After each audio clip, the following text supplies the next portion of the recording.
How's it going, everyone? Today I've got a really cool product for us to open. Now, I haven't seen a mystery cube here in Japan for quite some time. These were very popular being opened on YouTube, both Yu-Gi-Oh!, Pokemon, and other TCGs. I'd say around, early 2010s, or early to mid 2010s. I used to love watching videos opening mystery cubes, and it's been a while since I've even got my hands on one myself. This one I found at my local hobby-off. It's only 550 yen, as you can see there, so pretty reasonably priced. This one I thought would be quite interesting because, as you can see on the side here, we do have some newer product, but we've also got quite a lot of old cards in here. They might just be well played, but who knows what we could find. The other reason I picked this one up is because of this beauty on the back. As you can see there, the WJMP stamp.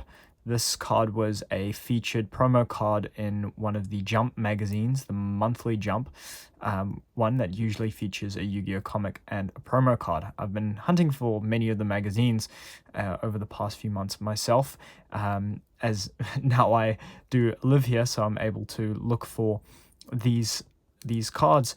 And this one, I've seen, to be fair, I've seen this one a few times at a variety of different hobby-off stores or other hobby stores here in Japan, and it wasn't too expensive. Most of the time, it was sitting around this 500, 550 yen price. Anyway, I think the cheapest I've seen it was about 330 yen just for the one card. So I thought, why not get this pack and see what else we have in here? My Japanese isn't very good, and I'm not the world's best Yu-Gi-Oh expert, so forgive me if I don't know all the cards or the names of the cards that do come up, but I'm gonna do my best to point out anything that I spot that might be of interest. But I thought this pack looked really nice in terms of what you get for these mystery cubes. So I think with that being said, let's crack into it and see what we might find in here. Sometimes these cubes are very well sealed with tons of tape. This one doesn't seem like it's going to be too much of a challenge. Excuse the sound for any headphone users. That is quite loud, almost like the cellophane type wrapping. Alright, this brick is open. Put that away. So, what do we have here? M Hero. Oh, it kind of reminds me of Ultraman with the art there a little bit. So I'm going to put that one down over here so we can see it. And I'll also put this Jump... Well, kind of losing it here. This Jump card. Let's have a look at the back of that one. Ooh, not too bad, not too bad. I'm not seeing any scratches or anything. This one's actually in fairly decent condition. There's a bit of a dent over there, but as this one will probably end up in my private file, I think that is a-okay. Let's see. Oh, this is one of those, is it cloud monsters? I remember these ones as I opened a few packs from the set growing up. Let's see what else. There's more cloud monsters.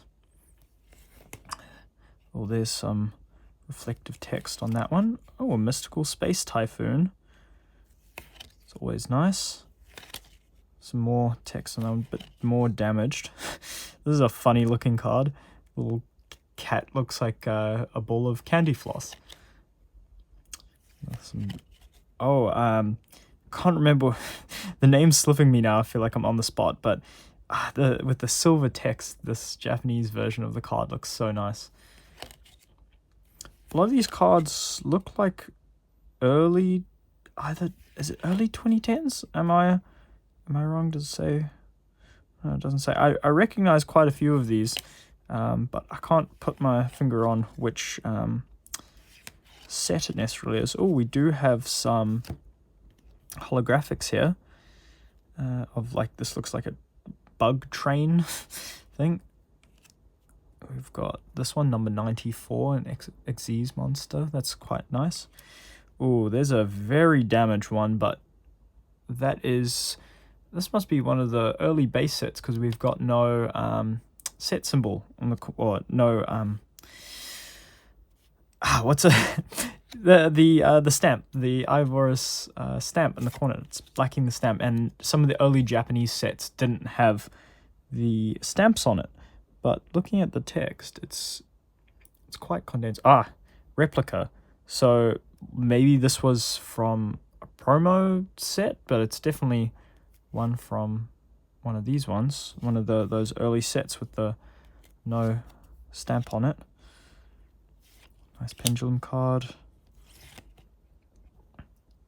Archfiend, one of the Archfiend cards there, definitely. Oh, that's adorable. Little tadpole snake looking thing. Oh, we got 2 of them, 3 of them. Frog. Also some nice shiny text there. A few duplicates.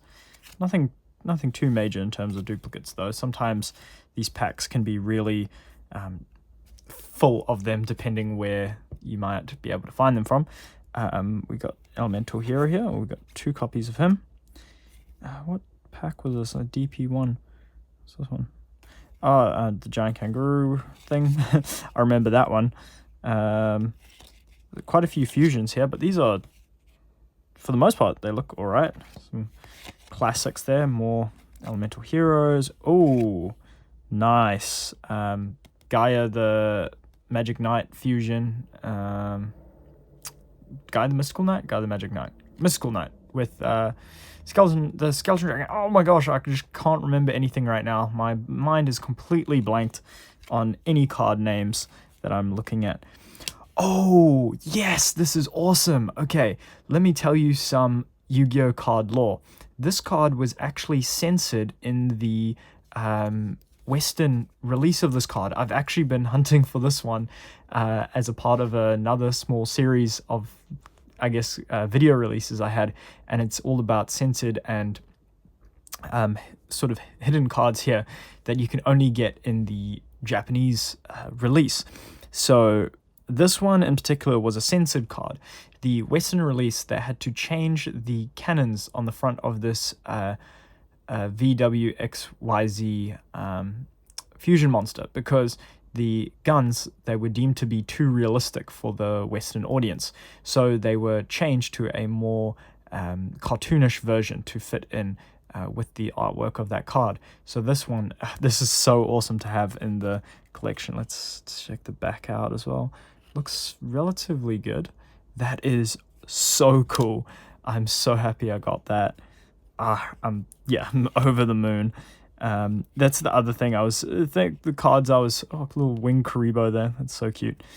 Hoping for to get with some of these mixed packs, these bricks, is you can find some of these cards that not many other people are picking up or trying to hunt for, like I might be, especially if they're not common or in the current meta. I have a hunch this one suffered a similar fate with the firearm he's holding there. I was looking through the wiki about these sort of cards, so I can't remember if this one got changed too, but it might have. I might have to come back to that one. Oh, classic Trojan horse there. Haven't seen that card since my childhood. I've definitely been going down a Yu-Gi-Oh nostalgia trip as of recent with some of the cards I've been hunting for and coming across on some of my time out looking through for some cards. This one has really seen better days. A lot of damage on here. This Cyber Jar, I think. Is it a reprint? I don't know. What set we got there? YU10? YU10, I think. So interesting one there. Another quite damaged one there, but nice art on that one. Oh, we've got a card to go with our fusion there. There's Y from DP2. I'm just going to put him off to the side.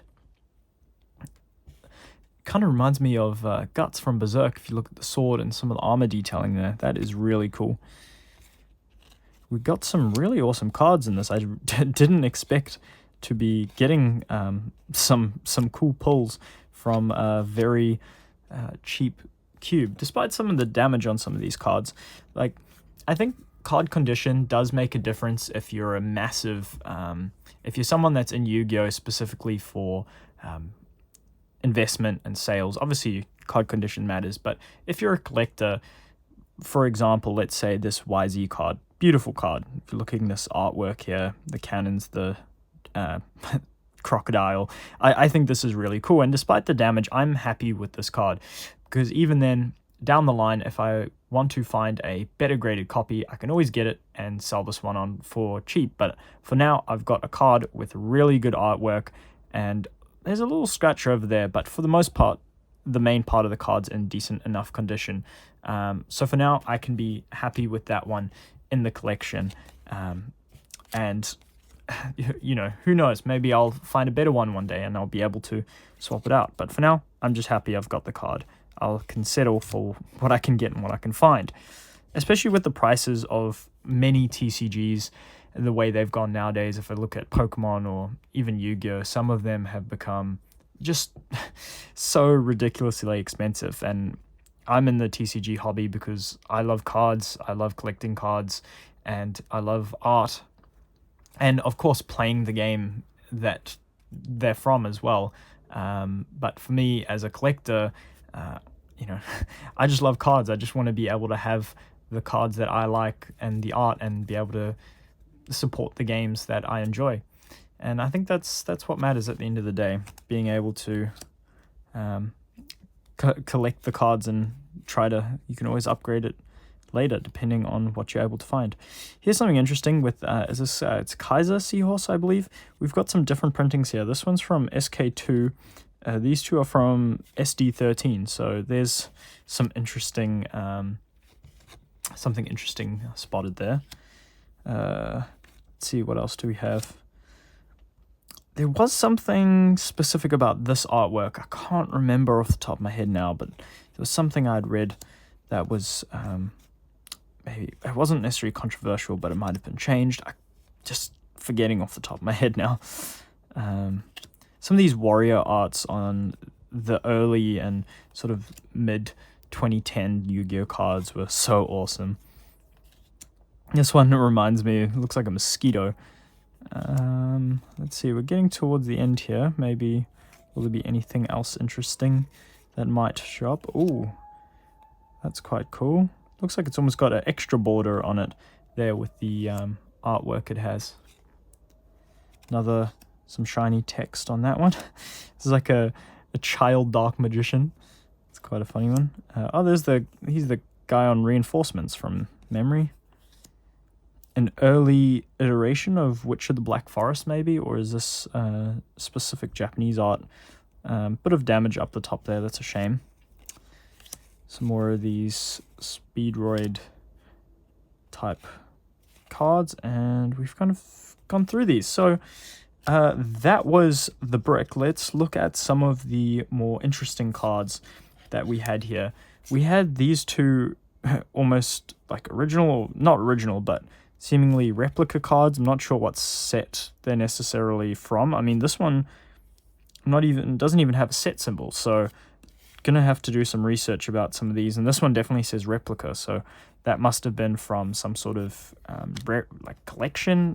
collector's collection that came out potentially. And then here, if we look at some holographics, we've got this pendulum card. Looks really cool. Reminds me of something you might see in Scientific Railgun, that anime, if you know what I'm talking about. This really cool number 94 Xyz monster. This interesting little cricket looking one. And of course our M hero, Ultraman standing strong. Okay, not sure where I had to cut that. We just had the 5 o'clock song start playing quite loudly in the background. If you're from Japan or have been to Japan, you might know what I'm talking about.